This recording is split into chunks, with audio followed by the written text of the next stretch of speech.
السلام علیکم ورحمتہ اللہ وبرکاتہ۔ امید کرتا ہوں کہ آپ تمام سامعین خیر و عافیت سے ہوں گے۔ محترم سامعین کرام، ماہ سفر کا چاند الحمدللہ آج نظر آ چکا ہے۔ ہندوستان، پاکستان اور بنگلہ دیش وغیرہ کے اندر، اور انشاء تعالی کل 9 ستمبر 2021 عیسوی میں سفر کی پہلی تاریخ جمعرات کے دن ہوگی انشاء تعالی۔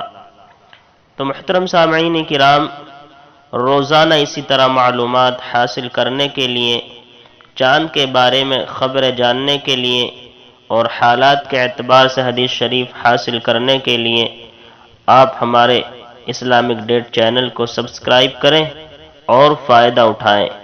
شکریہ۔ السلام علیکم ورحمتہ اللہ وبرکاتہ۔